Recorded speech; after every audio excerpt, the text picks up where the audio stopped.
మరియు సాంబారావు నలుగురు. హనుమకొండ జిల్లా పరకాల పట్టణానికి చెందిన రత్నం శైలేందర్ను తెలంగాణ రాష్ట్ర అధ్యక్షుడిగా నియమించినట్లు అఖిల భారత దళిత యాక్షన్ కమిటీ జాతీయ అధ్యక్షులు రాము పత్రికా ప్రకటనలో తెలిపారు. రత్నం శైలేందర్ గత 30 సంవత్సరాలుగా వివిధ దళిత సంఘాలతో పనిచేస్తూ దళితుల చైతన్యానికి కృషి చేస్తున్నారు. సామాజిక సమానత్వం కోసం, దళితుల ఆత్మగౌరవం కోసం అనేక సేవా కార్యక్రమాలు నిర్వహిస్తున్నారు. ఇటీవల వరంగల్ ఉమ్మడి జిల్లాలో ఆత్మనిర్భర దళిత యాక్షన్ కమిటీ జిల్లా అధ్యక్షుడిగా చురుగ్గా వ్యవహరించారు. ఆల్ ఇండియా దళిత యాక్షన్ కమిటీ తెలంగాణ రాష్ట్ర అధ్యక్షుడిగా నన్ను నియమించినందుకు మా ఆల్ ఇండియా అధ్యక్షుడు డాక్టర్ శినగరాము గారికి కృతజ్ఞతలు తెలుపుతున్నాను.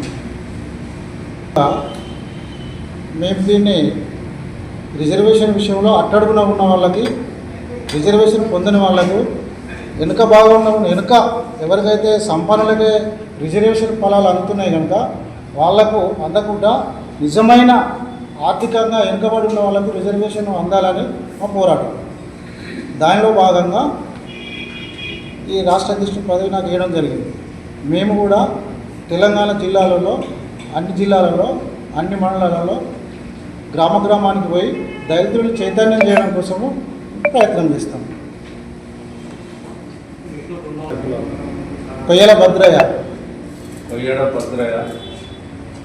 మాజీ సర్పంచ్, మాజీ ఎంపీటీసీ భూపాల్పల్లి. ఆల్ ఇండియా దళిత యాక్షన్ కమిటీ